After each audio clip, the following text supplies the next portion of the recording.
mga kapatid, napakaraming tao nagtatanong kung ano ang pinaka-importante na utos na ibinigay ng Diyos. Ano yung pinakamahalaga? Ano yung pinakamahalagang utos na ibinigay ng Diyos na mababasa mula sa kanyang banal na kasulatan? Especially po sa napakaraming tao na hindi pa po nakapagbubuklat, nakababasa ng Bible. At sa umaga pong ito, sinabi ng Panginoon, doon sa aklat ng Matthew chapter 22, verse 37 to 38. Ito po yung sabi ng Panginoon. Pakinggan niyo pong mabuti. In the book of Matthew 22, verse 37 to 38. Sumagot si Jesus.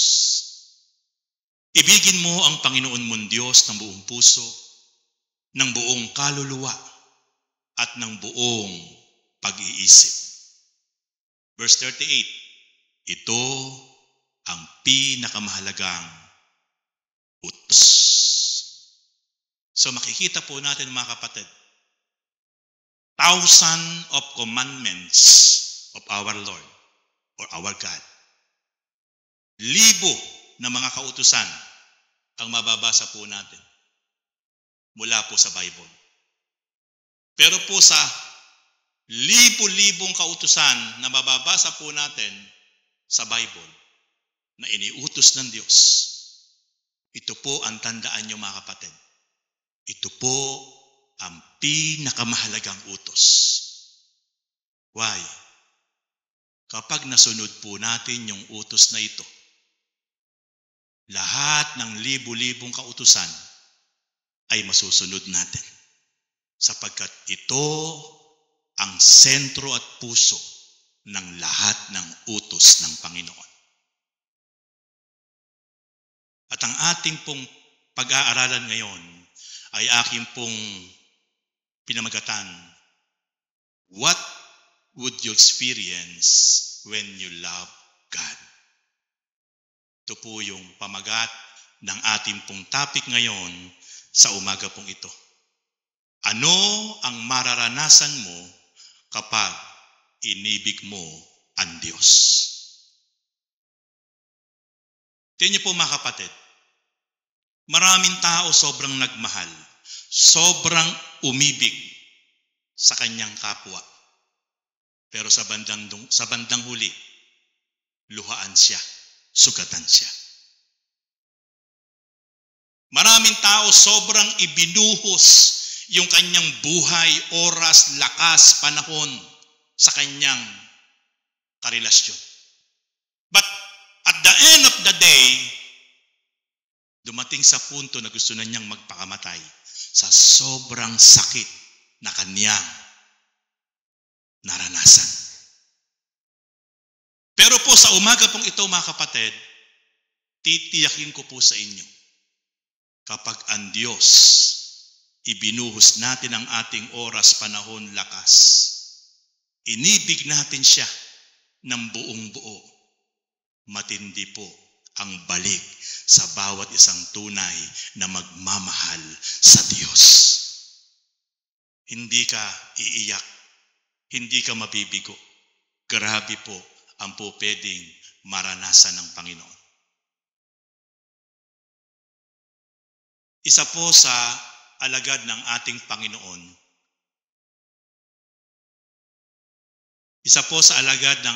Panginoon, ay tinanong ng ating Panginoong Jesus. Walang iba po yan kundi si Pedro. At yan po'y matatagpuan doon sa aklat ng John, chapter 21. Tinanong siyang personal ng ating Panginoon. At kung ano po yung tanong sa kanya, ito po ang tanong ng ating Panginoon. Sa John chapter 21, verse 15a, pagkakain nila, tinanong ni Jesus si Simon Pedro. Simon, anak ni Juan, iniibig mo ba ako ng higit kaysa mga ito? Opo, Panginoon, nalalaman ninyong iniibig ko kayo, tugon niya. Makikita po natin ang Panginoon kapag binasa niyo po ang history ng ating Panginoon. Napakadalang po niyang magtanong. Never po siyang nagtatanong. Lagi po siya ang tinatanong. Lagi po siya ang hinahabol. Lagi po siya ang tinatanong ng napakaraming taong gusto po siyang makadaupang palad ng personal. Pero po sa pagkakataong ito, makikita po natin, siya ang nagtanong. Sa isa sa kanyang alagad na si Pedro. Simon Pedro, iniibig mo ba ako ng higit sa mga bagay na ito? So makikita po natin, malalim po yung tanong na yun. Yung tanong po ng ating Panginoon sapagkat alam niya na po pwede siyang ipagpalit ng kanyang alagad sa maraming bagay. Po pwedeng mas ibigin ni Pedro ang kanyang pamilya. Po pwedeng ibigin ni Pedro ang kanyang hanap buhay. Sapagkat si Pedro po nang tawagin niya, siya po ay isang fisherman. Professional fisherman si Peter. Si Pedro po maaaring mas ibigin niya ang kanyang pangarap kaysa sa Panginoon. Kaya ang tanong po ng ating Panginoon, Pedro, iniibig mo ba ako sa lahat ng mga iyan? Sumagot si Pedro, opo, Panginoon. Nalalaman ninyo pong iniibig ko kayo. Muli pong nagtanong ang ating Panginoon. Another question. Ikalawang tanong ng ating Panginoon. Mula po sa John chapter 21, verse 16. Muli siyang tinanong ni Jesus, Simon, anak ni Juan, iniibig mo ba ako? Sumagot si Pedro, opo, Panginoon, nalalaman ninyong iniibig ko kayo. Muli siyang tinanong ng ating Panginoon sa ikalawang pagkakataon.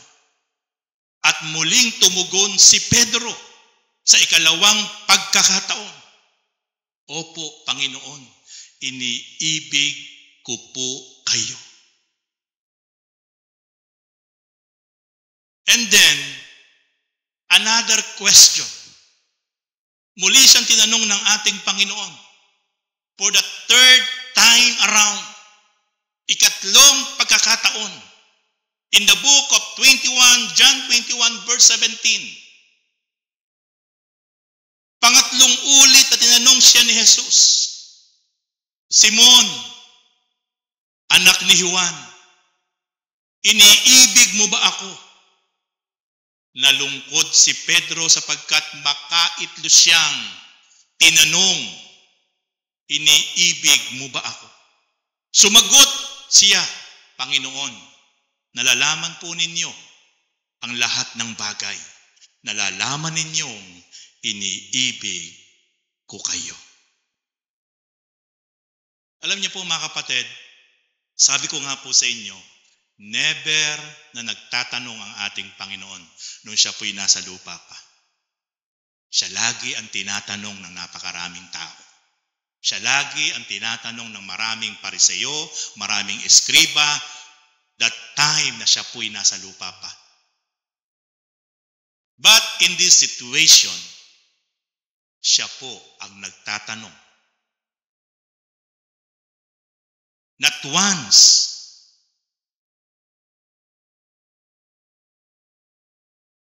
three times na nagtanong ang ating Panginoon.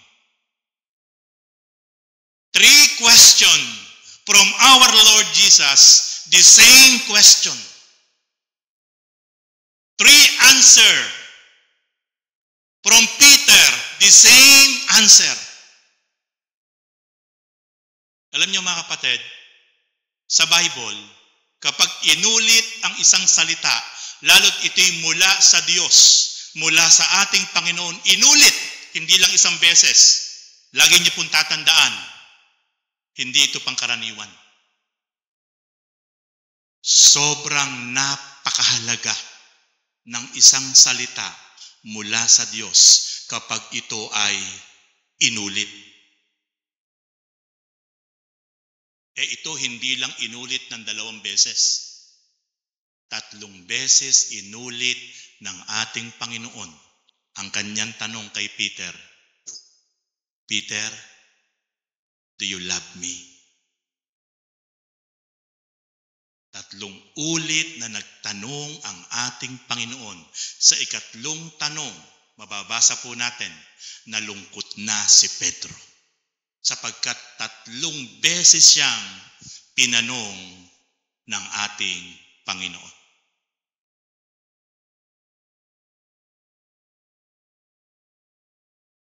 Ang tanong, hindi ba alam ng ating Panginoon na mahal siya ni Pedro kung bakit pa siya nagtatanong? Bakit niya pa tinatanong si Pedro kung mahal siya? Gayong si Pedro nga ang may sabi, nalalaman niyo, Panginoon, ang lahat ng bagay. Nalalaman niyo, Panginoon, ang lahat ng bagay. Iniibig ko po kayo. So, kung alam ng Panginoon ang lahat ng bagay, bakit kailangan pa niyang tanungin si Pedro? Alam naman pala niya ang lahat ng bagay.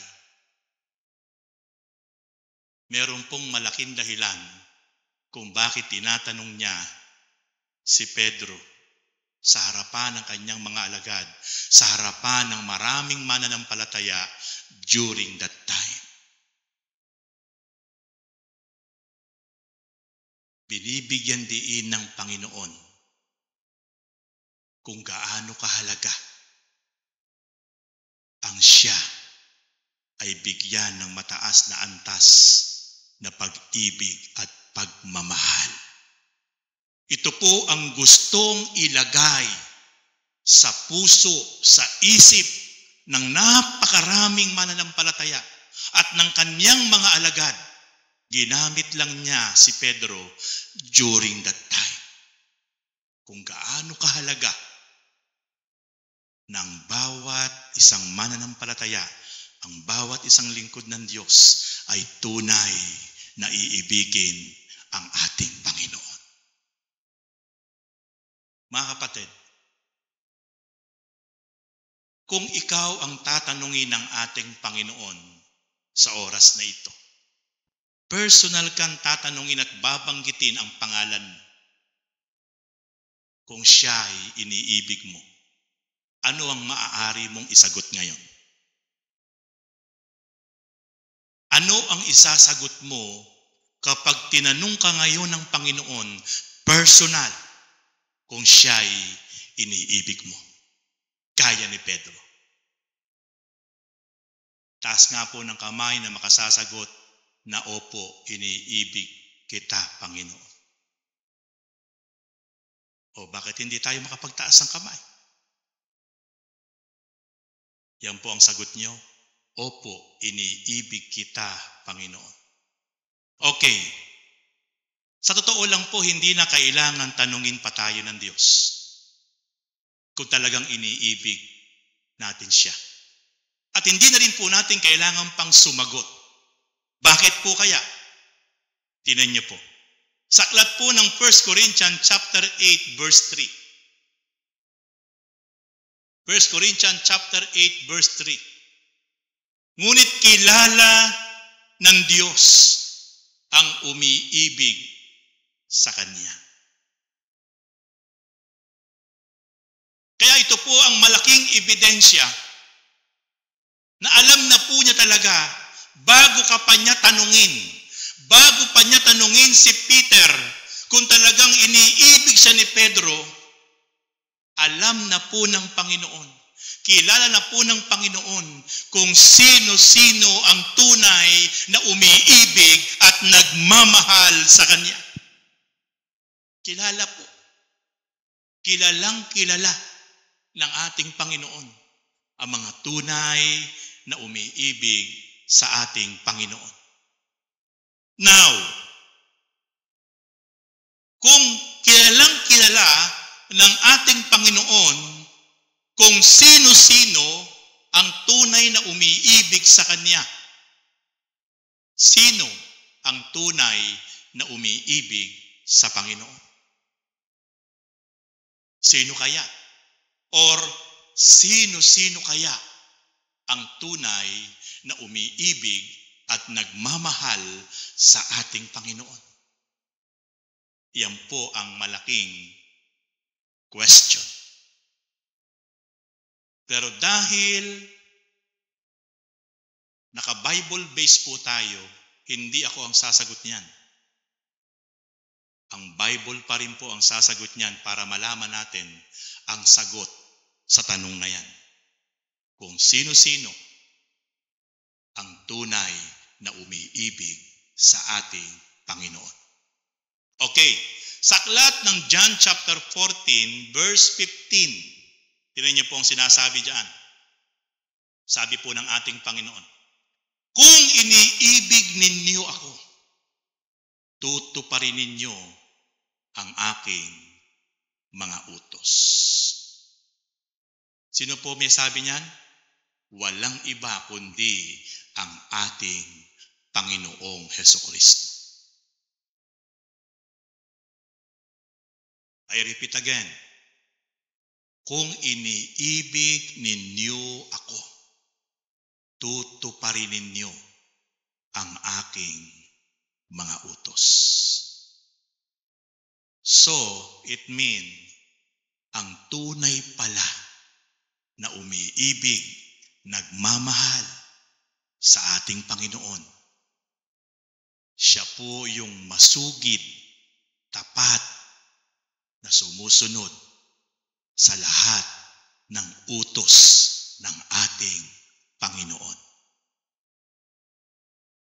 Kahit ipangalandakan pa, kahit isigaw pa ng isang tao na walang lubay, na iniibig niya ang Panginoon, pero wala naman siyang ginagawa sa kanyang sarili para tupdin, para gawin ang mga utos ng ating Panginoon, isa yung malaking katotohanan na hindi talaga siya nagmamahal, umiibig sa ating Panginoon. Are you understand, mga kapatid? Ang tunay lang pala na totoong nagmamahal sa ating Panginoon ay yung talaga na tapat na sumusunod sa utos ng ating Panginoon. At isa po yan kung bakit po tayo narito ngayon. Isa po yan sa utos ng Panginoon. Kung bakit tayo narito.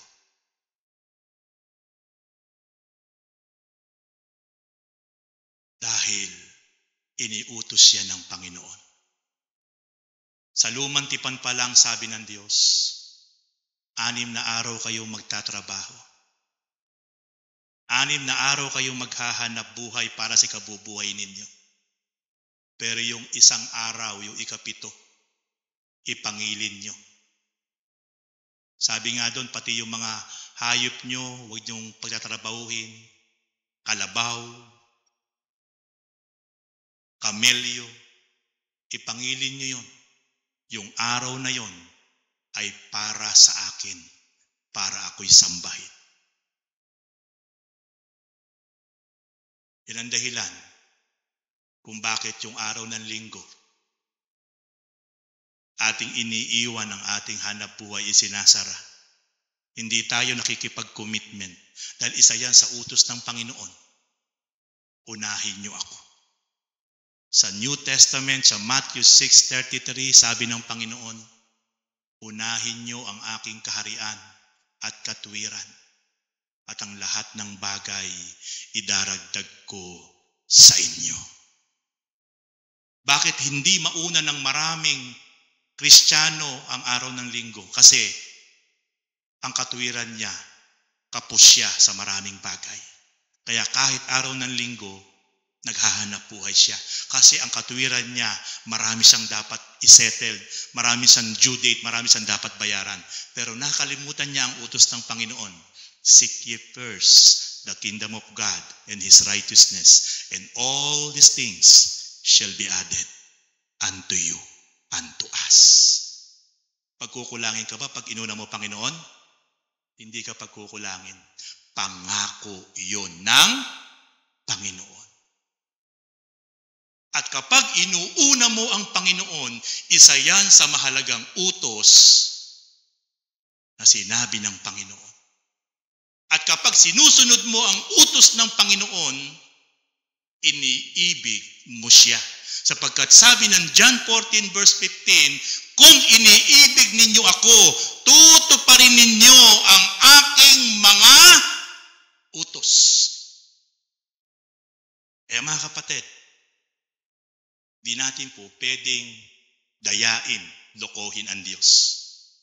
Mapapatunayan lang natin na talagang iniibig natin ang Diyos kapag tinutupad natin, sinusunod natin ng buong kasabikan, buong katapatan ang Kaniyang lahat ng mga utos.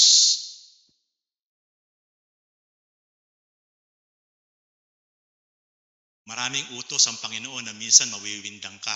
Ang hirap unawain. Ang hirap unawain. Pero dahil kahit mahirap yung utos niya, pag ginawa mo yon, mapapatunayan mong mahal mo siya.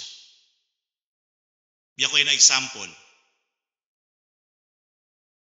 Pag sinampal ka sa kaliwa, sabi ng Panginoon, ibigay mo pa yung kanan. Ang hirap unawain nun. Ang hirap sundin nun. Sabi, utos ng Panginoon yon. Kapag sinampal ka sa kaliwang pisngi, ibigay mo pa yung kanan.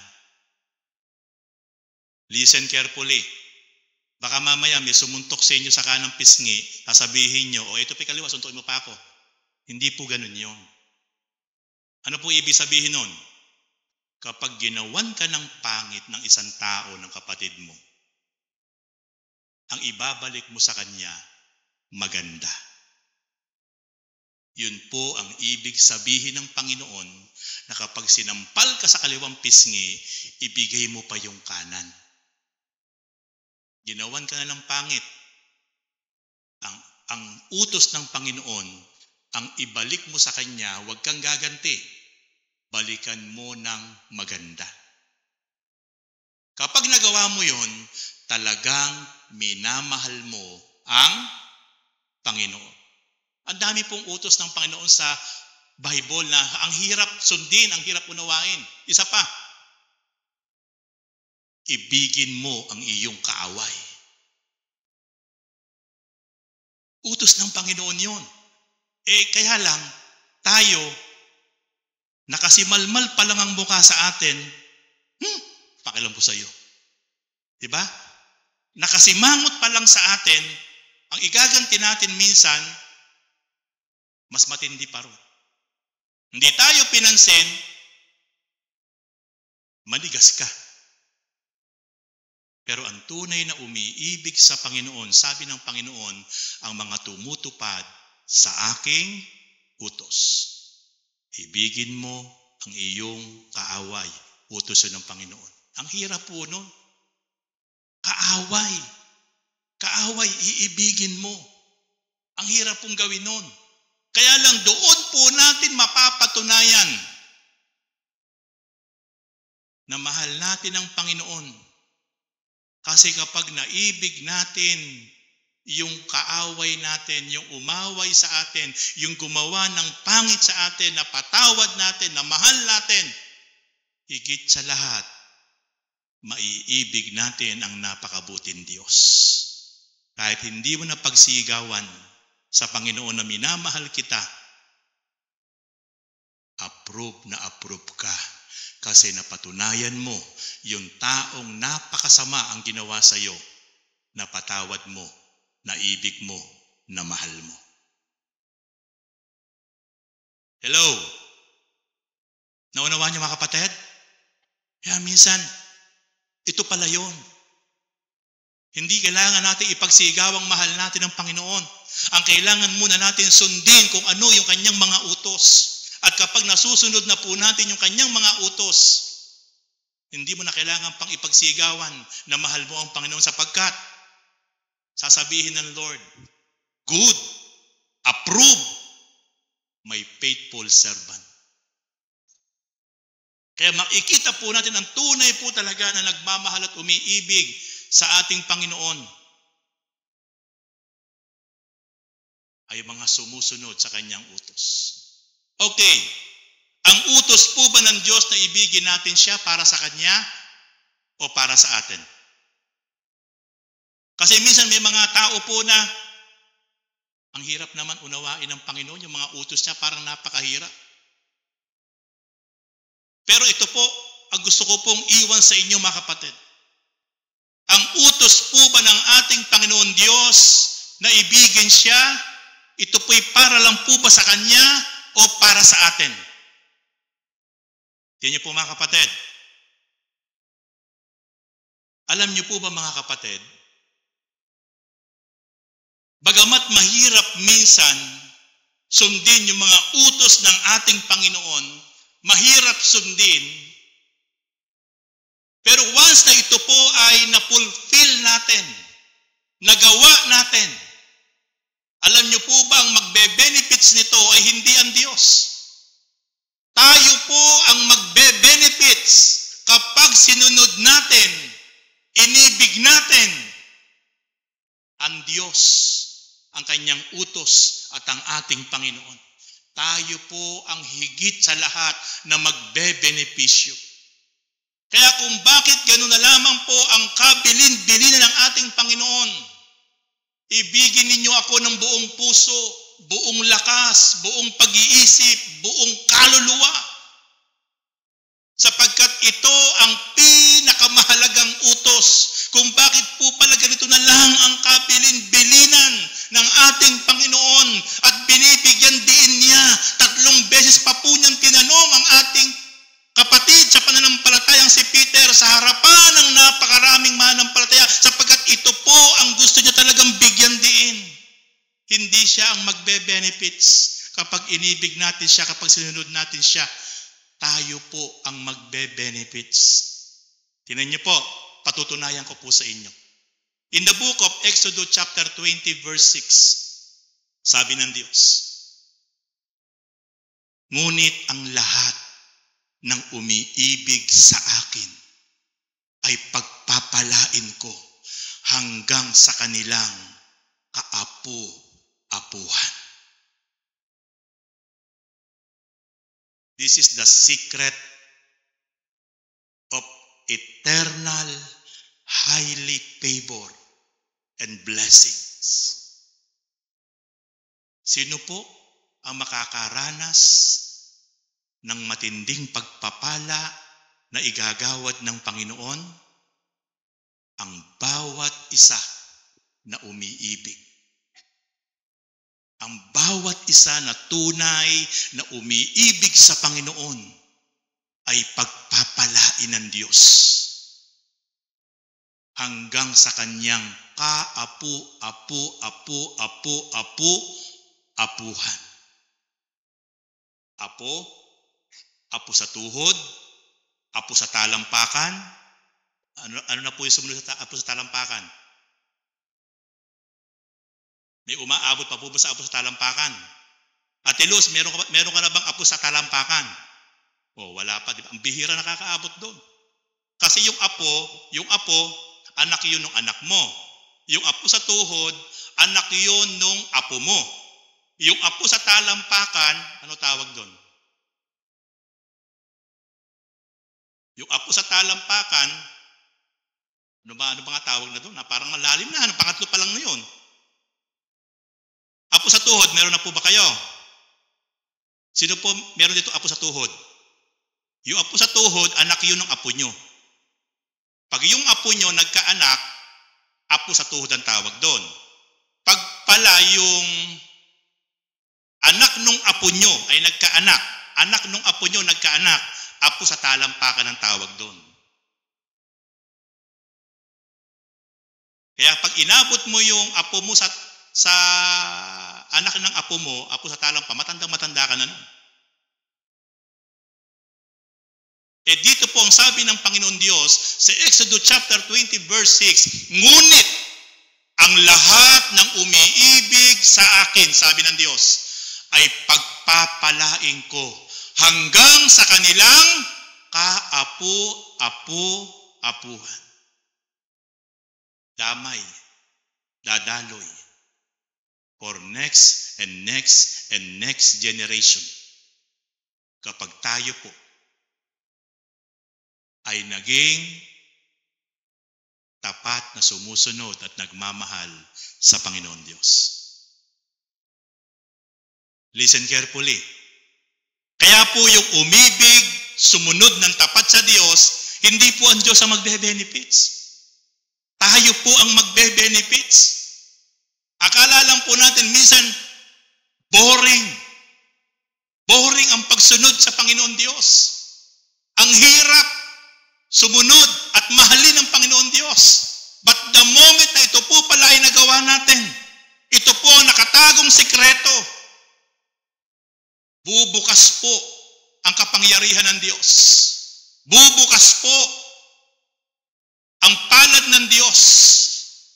Kapag nakakita siya ng bawat isang lingkod niya, ng bawat isang anak niya, mananampalataya, na talagang tunay na sumusunod ng tapat sa kanyang utos at nagmamahal sa kanya, sapagkat dadaloy ang pagpapala na pangako ng Panginoon hanggang sa kaapu-apu-apuhan ng bawat isang tunay na sumusunod ng tapat at nagmamahal sa Diyos. Kaya hindi po para sa Diyos. Kapag minahal natin siya, tayo po ang unang magbe-benefits. Ikalawa, tingnan niyo po. Deuteronomy chapter 7 verse 9. Alalahanin ninyo na si Yahweh ay Diyos na hindi marunong sumira sa pangako. Tapat siya sa lahat ng umiibig at sumusunod sa Kanya. At ipadarama niya ang kaniyang pagmamahal hanggang sa ikasanlibong saling lahi. Wow! Kanino po tapat ang Diyos at ipadarama niya ang kanyang wagas na pagmamahal hanggang 1,000 generation sa bawat isang tapat na umiibig at sumusunod sa Kanya. Kaya grabe po mga kapatid, napakatindi po ang mararanasan sapagkat merong dakilang pangako ang Diyos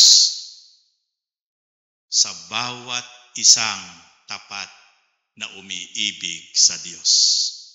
Hindi po lahat ng tao makakaranas ng pagmamahal ng Diyos.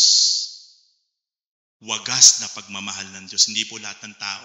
Ang sinasabi po dyan sa Deuteronomy chapter 7 verse 9, yun lang pong mga taong tapat na umiibig sa Kanya ang makakaranas at ipadarama ng Diyos ang pag-ibig na napakatindi sa bawat isang tapat na umiibig at sumusunod sa Diyos.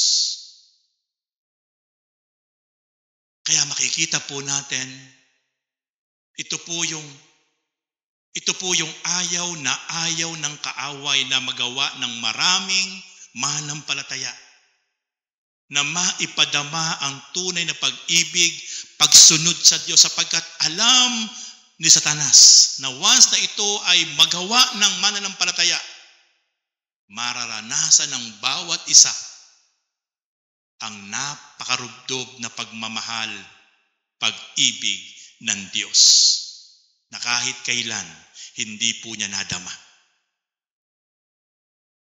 Ang sabi po niya, hanggang sa 1,000 saling lahi. Grabe po. 1,000 generation. Bulok na po yung ating mga buto sa libingan. Pati po yung ating mga buto halos na agnas na. Pero dahil tayo po'y tapat na sumunod at nagmahal sa Diyos, dadaloy po ang pangako ng Diyos sa ating mga anak, mga apo at kaapu-apuhan. Lalo't higit yung mga anak natin at mga apo ay tunay ding magpapatuloy na magmamahal at susunod sa ating Diyos. Grabe po yun. And then Nehemiah chapter 1 verse 5. Wika ko, Yahweh, dakilang Diyos, nanginginig kami sa iyong harapan. Kayo ay tapat at tumutupad sa inyong pangako, sa umiibig sa inyo at tumutupad ng inyong utos. Kayo nyo po tapat. Kayo nyo po tutuparin ang pangako ng Diyos sa bawat isang tapat at tumutupad sa utos ng Diyos. Kaya mga kapatid, listen carefully.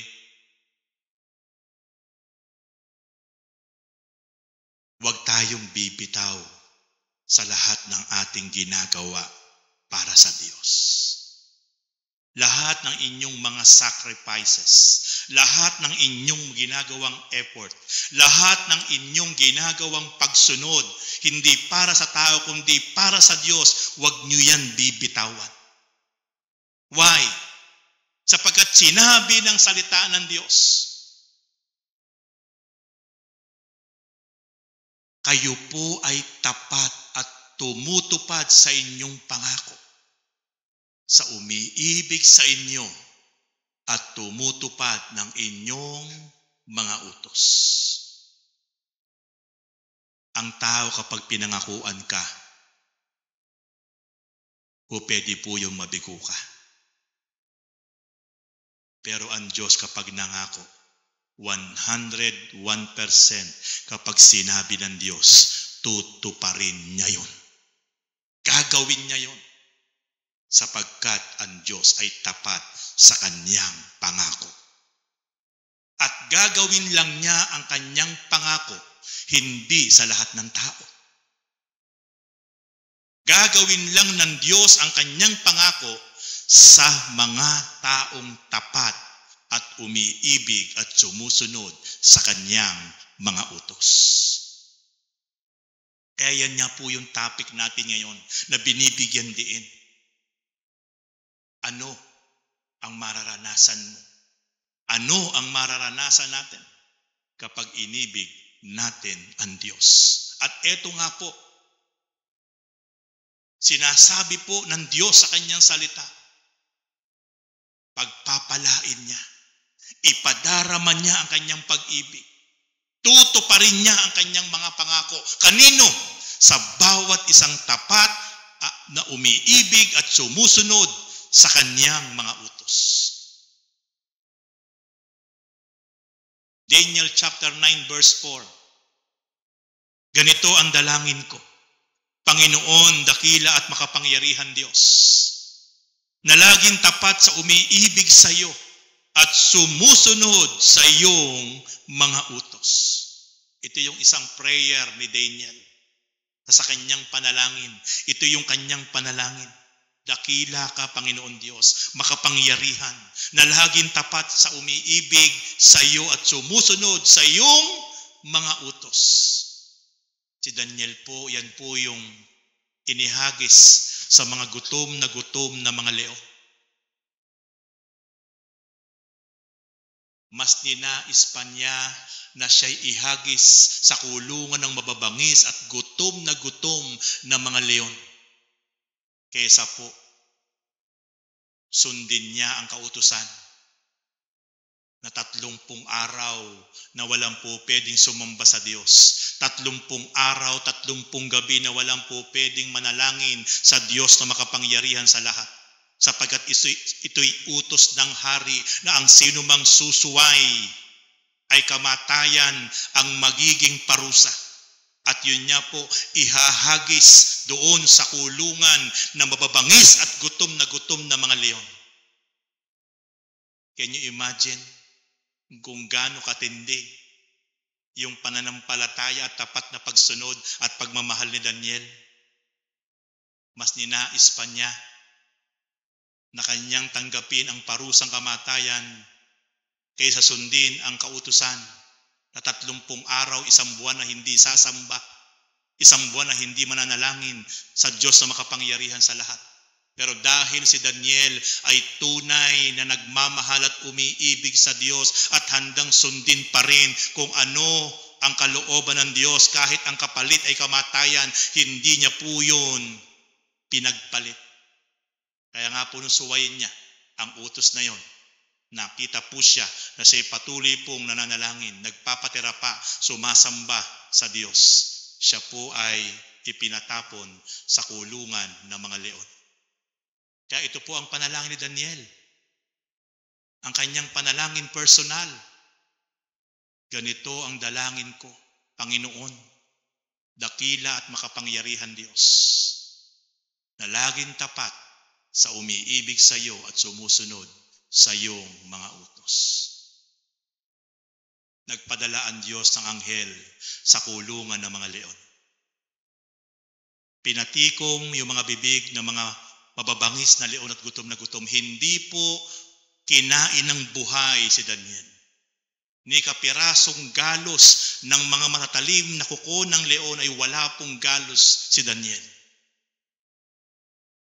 Pinatunayan ng Diyos, kapag inuna mong sundin, inuna mong ipinaglaban, kapag una mong naging priority ang Diyos, una mong inibig ang Diyos, ang pangako ng Diyos, anuman ang kanyang pangako, gagawin niya yon, gagawin niya sa akin yon, gagawin niya sa ating lahat, na tunay na tapat na nagmamahal at umiibig sa Diyos. Kaya mga kapatid, napakapalad natin na tayo pong lahat ngayon ay ating pong ginawang priority na sundin, ibigin, unahin ang Diyos. Isang indikasyon po ito na talagang mahal natin ang Panginoon. Siya po yung inuna natin. Alam mo kapatid kung bakit ka humihinga ngayon? Kung bakit ka malakas ngayon? Kung bakit ka normal ngayon? Kung bakit normal ang paningin mo? Normal ang tibok ng puso mo? Kung bakit ikay nakapagsasalita ngayon? Kung bakit ikay nakalalakad ngayon? Hindi yan dahil sa iyo. Dahil yan sa Diyos. Na patuloy na nagpapahiram, nag-iingat, nagbibigay ng lakas ng buhay sa iyo. At kung bakit nagagawa mo ang araw-araw na ginagawa mo, at kung bakit ka nakapagtatrabaho, nakapag-aaral, at kung bakit mo nagagawa ang lahat ng bagay sa pang-araw-araw, hindi yan dahil sa iyo. Dahil yan sa Diyos na nagpahiram at nag-iingat ng buhay mo. Ngayon, ano ang dahilan? Ano ang dahilan kung bakit kaya natin siyang baliwalain? Ano ang dahilan kung bakit minsan hindi siya ang ating priority? Ano ang dahilan kung bakit minsan inihuhuli natin siya? Kung gayon pala, ang lahat ng meron tayo, even ang ating buhay, ang ating lakas, ang ating kalusugan, lahat yan ay mula sa Kanya. Kaya kung mauunawaan lang po natin mga kapatid, it all starts with God. Lahat dapat sinisimula natin na inuuna natin ang Panginoon. Kaya makikita po natin si Daniel, naintindihan niya. Maaring yung prayer niya na ito ay nasambit niya nung nasa loob siya ng mababangis na leon. Nakasalukuyang inaangilan siya. Mga gutom na gusto siyang lapain. Pero nakuha niyang manalangin na may pananampalataya na sinasabi niya, Lord, naniniwala ako Ang pangako mong iingatan mo, sasamahan mo, tutulungan mo ang bawat isa po sa amin tapat sa iyo na nagmamahal sa iyo, na sumusunod sa iyo. Naniniwala po ko ngayon na hindi ako kahit konting galos ay makakaranas sa mababangis na leon na ito sapagkat ikaw ang aking ipinaglalaban at inuuna. At naranasan po yun ni Daniel. Siya po ay nakalabas ng kulungan ng mga leon sa pamamagitan ni Haring Dario.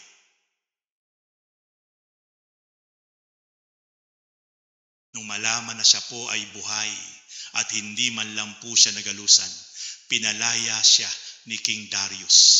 At lahat ng may kinalaman, pati po yung mga nagpagawa ng kautusan na yon kay King Darius, yun po ang lahat na ipinakulong sa kulungan ng mga leon. Hindi pa po sumasayad ang kanilang katawan sa kulungan ng mga leon, tinatalon na po sila ng mga leon at nilalapa.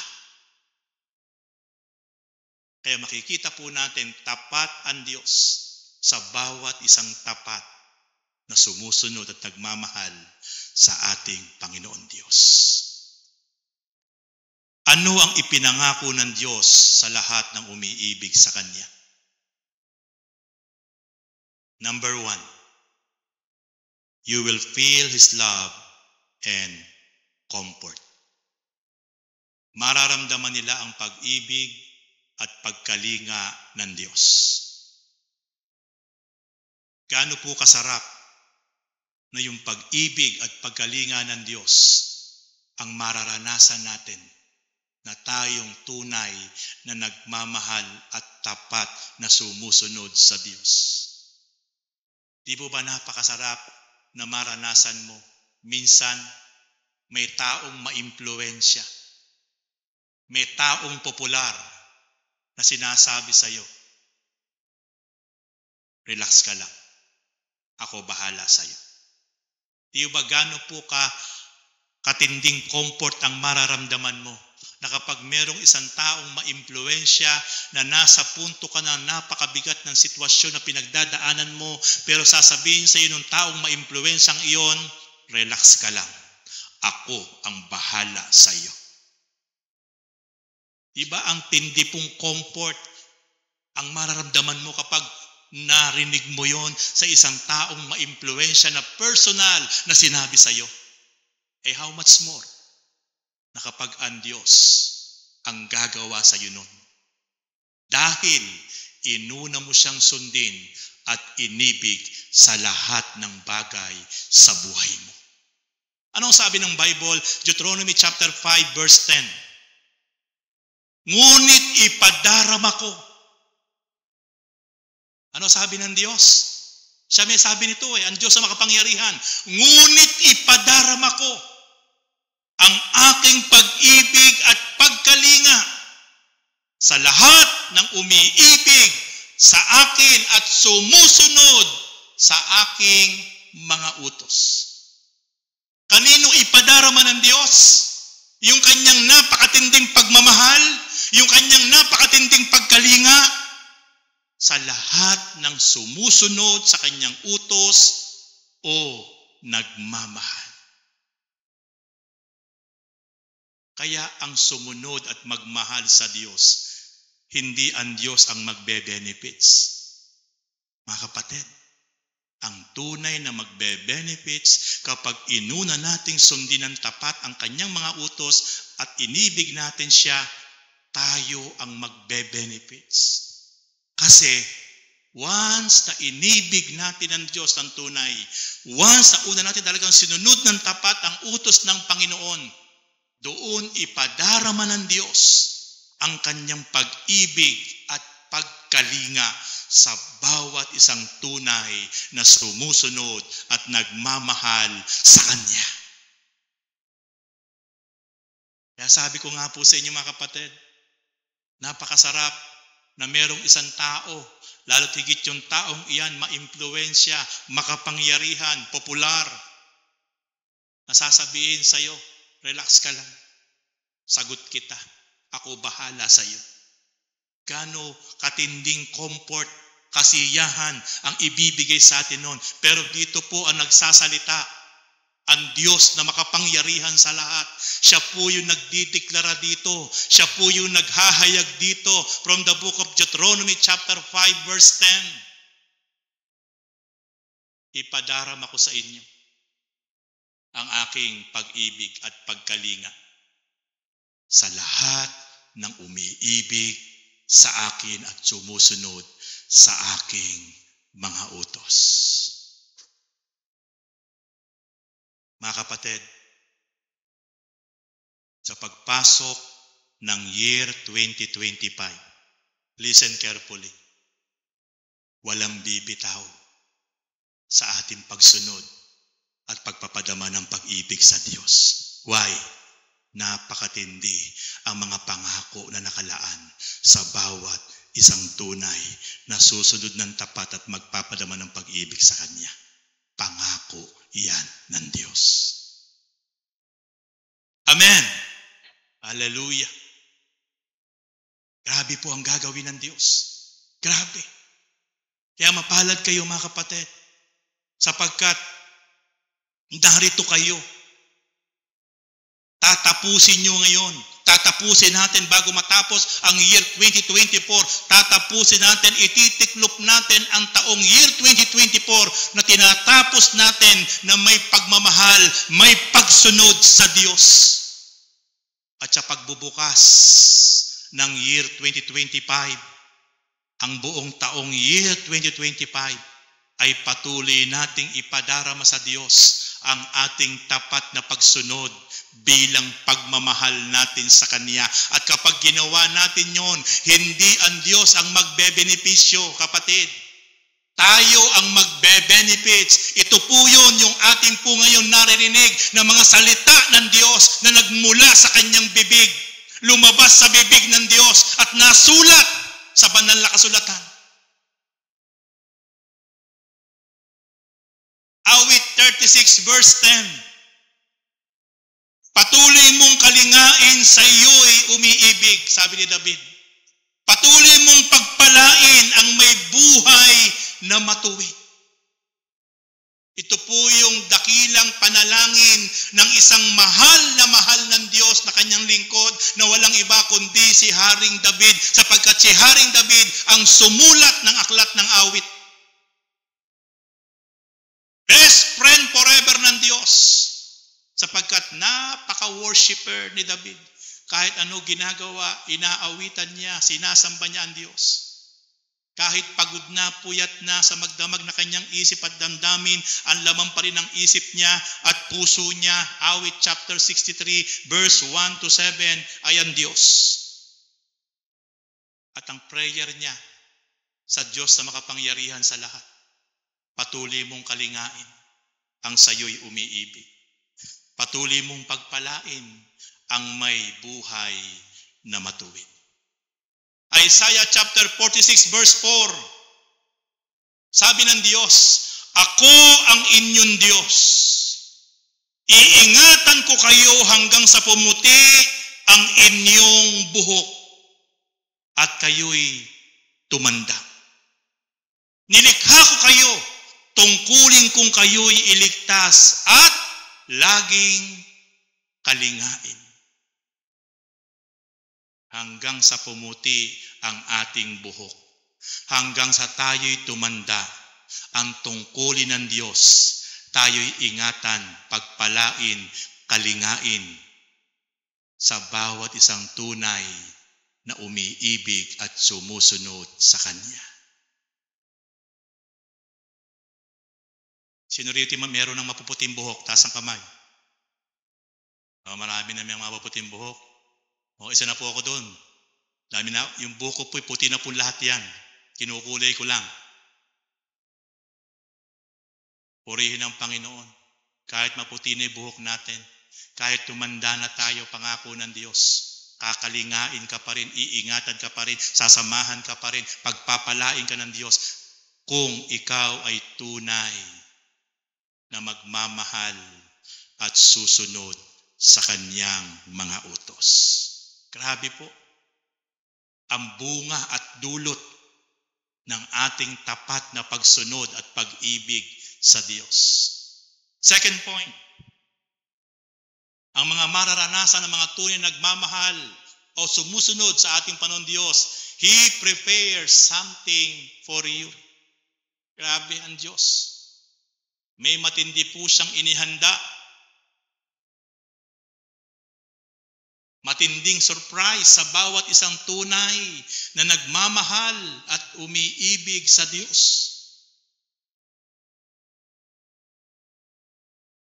Napakatindi po ang mga nakalaan na inihanda ng Diyos sa bawat isang tunay na sumusunod ng tapat at buo ngayon ng kanyang pagmamahal sa Diyos. Ano po sabi ng Diyos? 2 Corinthians chapter 2 verse 9. 1 Corinthians chapter 2 verse 9. Ganito ang sinasabi ng kasulatan. Hindi pa nakikita ng mata. Hindi pa nakikita ng mata. Hindi pa naririnig ng tainga. Hindi pa sumasagi sa isip ng tao ang inihanda ng Diyos sa mga umiibig sa Kanya. Yun mga kapatid, hindi pa nakikita ng ating mata, hindi pa naririnig ng ating tainga, hindi pa sumasagi sa ating isip ang mga inihanda ng Diyos sa bawat isang tunay na umiibig o sumusunod ng tapat sa Diyos. Bakit hindi pa natin nakikita kaya? Bakit hindi pa natin naririnig? Bakit hindi pa sumasagi sa isip natin? I give you example. Tingnan niyo po mga kapatid. Halimbawa, mag-a-announce ako ngayon sa inyo at sa buong San Ildefonso. Next week, na pagsamba natin, lahat ng sasamba may tatanggapin na grocery, bigas, worth 5,000. Lahat ng sasamba next week. Kahit sino, tatanggap ng grocery, bigas na nagkakahalaga ng 5,000. Tanong ko sa inyo, may sasamba sa isang linggo? Ipag-i-invite ninyo sa mga kapitbahay ninyo, sa mga kaibigan ninyo, sa mga kamag-anak ninyo na si pastor magpapamigay ng grocery, bigas worth 5,000 kada isang ulo. Tingin nyo may sasamba sa isang linggo? Libo, ano? Bakit kaya sumamba? Mahal ang Diyos o dahil lang may tatanggapin? Di ba? Ganito po ang ibig sabihin ng Diyos. Kung bakit sinabi ng Diyos na hindi pa nakikita ng mata, hindi pa naririnig ng tainga natin, hindi pa sumasagi sa isip natin, ang inihanda niya. Listen carefully. Sinasamba mo siya, pinaglilingkuran mo siya, sa kabila na walang specific na ipinangako sa iyo ang Diyos. Ni hindi sinabi ng Diyos, kapag pinaglingkuran mo ko, bibigyan kita ng magandang bahay. Kapag sinamba mo ko, bibigyan kita ng magandang trabaho. Kapag minahal mo ko, bibigyan kita ng napakaraming pagpapala na hindi mo talaga mabibilang, halos daan-daang milyon. Kasi kaya mo lang siya paglilingkuran, kaya mo lang siya sasambahin, dahil merong specific price, gift na ipinangako sa iyo. Ang gusto ng Diyos, kaya mo ginagawa ang isang bagay na bunga ng iyong tapat na pagsunod. Kaya mo ginagawa ang isang bagay na merong sacrifices sa kabila na wala kang natatanaw na pangako. Dahil iyon ang tunay na pag-ibig at pagsunod sa Diyos.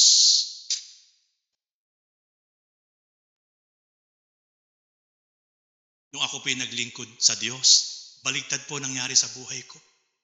Nung ako po'y nag-full-time bilang full-time pastor, baligtad po ang nangyari sa buhay ko. Kaya kung questionin ko ang Diyos, meron po akong katuwiran.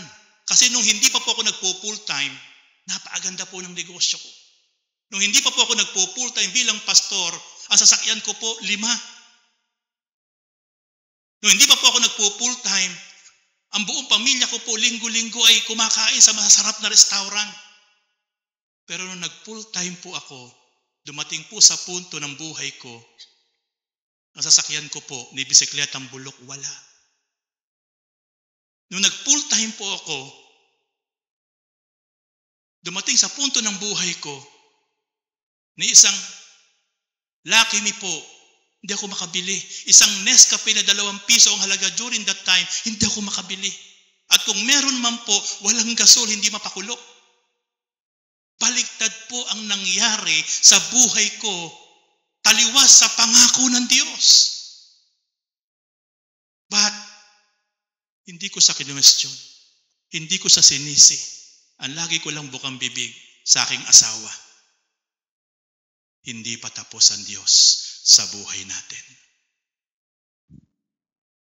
Anuman ang nagaganap at nangyayari sa paglilingkod at sa buhay natin, magpapatuloy tayong maglilingkod ng tapat sa Diyos. Sa lungkot at bighati, kahirapan, kawalan, magpapatuloy tayong naglilingkod ng tapat sa Diyos. At ngayon ko naintindihan yung 1 Corinthians 2:9 na sinabi ng Diyos sa kanyang salita. Hindi pa nakikita ng inyong mga mata. Hindi pa sumasagi sa inyong mga isip. Hindi pa lumalabas sa inyong mga bibig ang mga ipinangako na nakahanda sa bawat isang tapat na umiibig sa Diyos. Doon pala natin mapapatunayan na kahit baliktad ang nangyayari sa buhay natin minsan, kahit mahirap at puro problema ang nagaganap sa ating buhay, but sa kabila nun, nagpapatuloy tayong sumusunod at nagpapatuloy tayong naglilingkod sa Panginoon, doon pala natin mapapatunayan talaga na mahal natin ang Diyos. At pagkatapos nun, titiyain ko po sa inyo mga kapatid, hindi papayag ang Diyos sa bawat isang tapat na lingkod niya, na anak niya, ay hindi dadaloy ang pagpapala na kanyang ipinangako kapag nakita niyang tapat na sumusunod at nagmamahal sa kanya ang bawat isa. Ako po inaani ko na po ngayon ang bunga ng aking pong mga hirap at sacrifices. Yung mga talbos na pangako ng Diyos. Nakikita ko na po sa mga anak ko na paganda na po ng paganda yung buhay nila. At alam ko po yun ay bunga ng pangako ng Diyos. Kahit papaano po yung mga sungot na pangako ng Diyos ngayon ay nakikita ko na po. Dahil yung po ay bunga lang ng aking pagsunod kahit ano ang nangyayari at nagaganap sa buhay namin buong pamilya nung panahong yon hanggang ngayon. Kasi ang pangako ng Diyos, tapat siya sa bawat isang tapat sa Kanya. Amen? Hindi pa nakikita, hindi pa naririnig, hindi pa sumasagi sa isip ang mga inihanda ng Diyos sa bawat isang umiibig sa Diyos. Last point, a promised life from God. Ang pangako ng Diyos na buhay na mula sa Kanya ay mararanasan natin. Isang buhay na kakaiba, isang buhay na ganap, isang buhay na eternal forever. Yan po ang pangako ng Diyos. Kaya sabi niya sa John chapter 10 verse 10, naparito ang kaaway upang pumatay, magwasak at magnakaw. Pero naparito ako, sabi ng Panginoon, upang magbigay ng isang buhay na ganap at kasiya-siya. Alam niyo, minsan hindi mo kailangan magkaroon ng maraming pera para maging masaya ka. Pagkasama mo at nararamdaman mo ang presensya ng Diyos at sa tahanan mo, kahit minsan wala kang pera, meron kang ngiti sa labi, sa puso, sapagkat nararanasan mo ang presensya ng Diyos. Bonus na lang po yung pera. Although mahalaga ang pera, pero titiyain ko po sa inyo, maraming tao, maraming pera, pero walang tunay na kasiyahan sa buhay. Titiyain ko po sa inyo yan. Yung ating po mga leader sa gobyerno, sabi nga po nung iba, yung Crocs, House of Crocs, Hindi po representative, crooks eh. Marami po tayong leaders sa gobyerno, mga bilyonaryo na, pero wala pa pong kabusugan. Sabi nga po sa lumalabas na balita, bilyon ang pondo ng PhilHealth na mula po sa ating contribution, bilyon. Papasok po ang 2025, ayon po sa news, wala pong pondo ang PhilHealth. Saan daw po ginamit? Sa pag-aayuda. Gaano po katindi pong korupsyon nyo na dapat ang magbebenepisyo ay yung mga mauospital, yung mga may sakit, pero yun ay inilipat nila. Nakalulungkot. Na pera ng taong bayan, pero ginagalaw nila. Yan po ang bulok na sistema. Kaya nakalulungkot po mga kapatid. Kaya po mga kapatid, ang tunay lang po makapagpapabago sa isang tao, sa isang leaders, ay isang leaders na tunay talagang may takot at nagmamahal sa Diyos. Kaya sa oras po ito mga kapatid, ang mararanasan po ng tunay po nagmamahal at sumusunod sa Diyos, ang isang buhay na ipinangako ng Diyos. Ano po ang sabi sa Santiago chapter 1, verse 12? Mapalad ang taong nananatiling tapat sa kabila ng mga pagsubok, sapagkat matapos siyang subukin, tatanggap siya ng putong. Ito'y ang buhay na ipinangako ng Panginoon sa mga umiibig sa Kanya. Mga kapatid, may pagsubok ka ba? Magpatuloy ka lang tapat sa Diyos. May mga pinagdadaanan ka bang negatibo sa buhay mo? Huwag kang bibitiw na patuloy na tapat sumunod sa Diyos. Sapagkat matapos kang dumaan sa mga iba't ibang pagsubok ng buhay, kapatid, may ipinangako ang Diyos na matindi, na maiiyak at mapapatalong ka sa galak, sapagkat ibang klase kapag ang Diyos ang nagpadama ng Kanyang pag-ibig at pagkalinga. Tandaan niyo yan, kapatid. Maluluha ka sa galak. Mapapatalon ka sa galak kapag naranasan mo na ipinagkakaloob na sa iyo at sa atin lahat ang Kanyang ipinangako, sapagkat na-overcome natin ang lahat ng challenge, trials, problems na ating pinagdadaanan sa buhay. But sa kabila ng lahat, na-overcome natin, na tapat tayong sumusunod. Hindi bumitaw, hindi tumalikod, hindi huminto, hindi kumaliwa, hindi kumanan.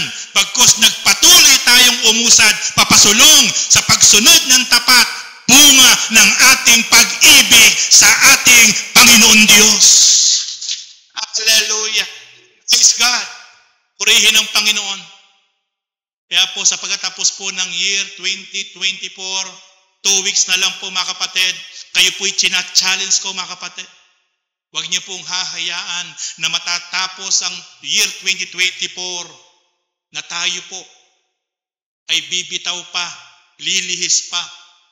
At higit sa lahat, huwag na huwag kayong papayag sa pagpasok ng taon 2025, ang bagong taon, ay hindi tayo magpapatuloy sa pagsunod ng tapat na bunga ng ating pag-ibig sa Diyos, sapagkat ang tunay na nagmamahal sa Diyos at sumusunod ng tapat sa Diyos ang magbebenepisyo, hindi ang Diyos, kundi ang bawat isa po sa atin. Hallelujah! Conclusion. Alam ng Diyos kung sino-sino ang mga umiibig sa Kanya. 1 Corinthians 8:3. And then, alam din ng Diyos kung sino-sino ang mga nanlalamig na sa pag-ibig sa Diyos. Alam din niya po yun. Kung sino-sino na dati napakainit, napakaapoy sa pagmamahal, sa pagsunod sa Diyos, pero nanlamig. Alam din po Panginoon yun. Salatin nyo nga po yung inyong katabi. Sige, salatin nyo po na parang kung may lagnat. Nanlalamig pa ba o mainit pa ba yung kapatid? Mainit pa. Kasi alam nyo po, maraming Kristiyano ngayon, dati po napakainit sa Panginoon. bukang bibig ang Panginoon. But I sad to say, dumating sa punto, iba't iba ang dahilan. Iba't iba ang naging dahilan, ang naging rason. Yung iba natisod, yung mga pangyayari sa buhay, mga abala sa buhay, marami. Nagdulot ng panlalamig. Tingnan niyo po ang sabi ng Panginoon sa Revelation chapter 2 verse 4. Mismong ang Diyos ang may sabi. Sabi ng Diyos sa Revelation chapter 2 verse 4, ngunit ito ang ipinagdaramdam ko sa iyo. Nanlalamig ka na sa akin. Hindi mo na ako mahal tulad ng dati. Everybody stand up.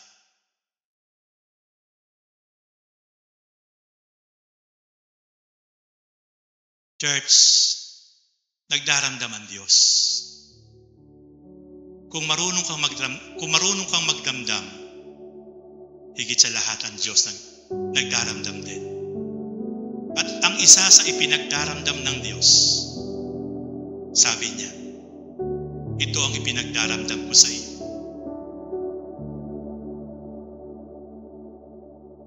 Hindi mo na ako mahal tulad ng dati.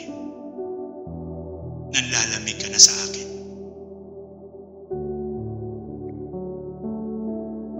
Mga kapatid,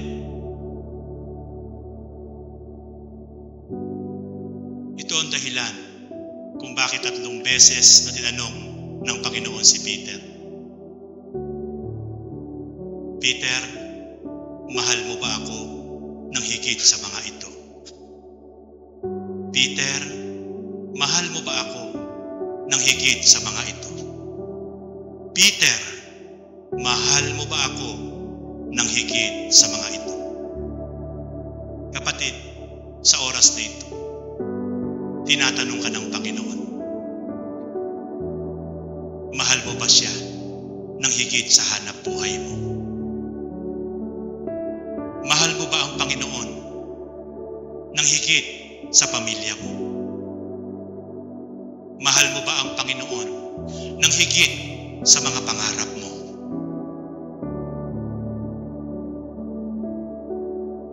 Hindi mo na kailangan sumagot. Gaya ng ating napag-aralan,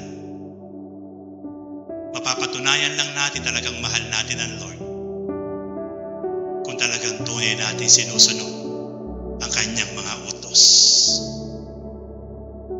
Sabi ng Diyos, may ipinagdaramdam ako sa iyo. Hindi mo na ako mahal gaya ng dati. Nanlalamig ka na sa akin. Everybody close your eyes and raise your hands. Kapatid, God is here. Nakikita ka niya. Alam niya laman ng puso mo. Alam niya laman ng isip mo. Wala tayo maililihim sa harapan ng Diyos. Sige kapatid, God is here. His presence is here. His Spirit is here. Open your mouth. Kausapin mo siya. Kausapin mo siya. Makipag-communicate ka sa Kanya ngayon. Sabihin mo ang laman ng puso mo. Pakikinggan ka niya. Oh, hallelujah. Kausapin mo ang Panginoon. Even yung mga naka-tune in sa social media, close your eyes, raise your hands. Sige, sumabay kayo. Mga naka-tune in sa live streaming. Kausapin mo, Panginoon.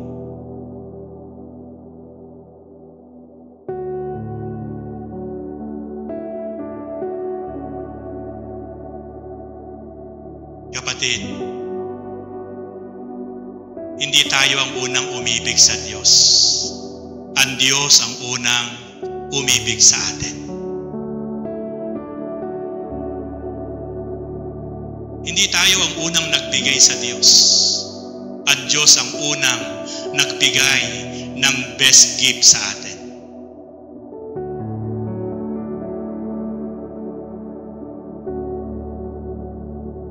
Hindi tayo ang unang nagpatawad. Ang Diyos ang unang nagpatawad.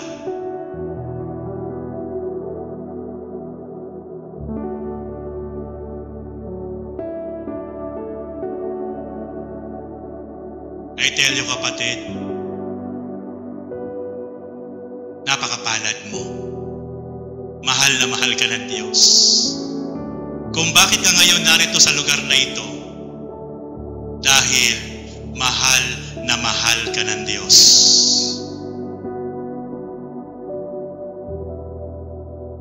Hindi nais ng Diyos na mahalin natin siya para sa Kanya lamang, kundi kaya nais ng Diyos na mahalin natin siya para sa atin yon. Sapagkat doon mag-uumpisa na magkakaroon tayo ng isang buhay na ganap at kasiyasiya.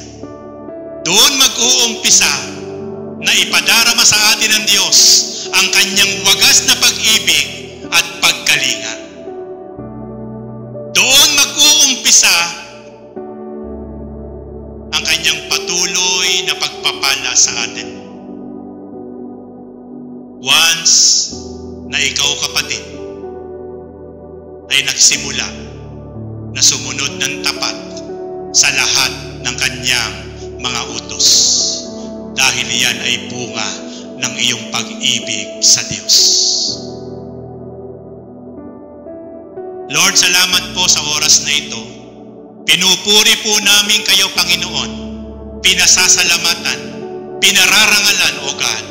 Salamat po sapagkat sa oras na ito, Panginoon, bago matapos ang year 2024, na patuloy po naming naranasan ang inyong gabay, ang inyong pag-iingat, ang inyong pagpapala, ang inyong pagsama, ay patuloy po, Lord, kayo ay nangungusap sa amin sa pamamagitan ng inyong mga salita, O God.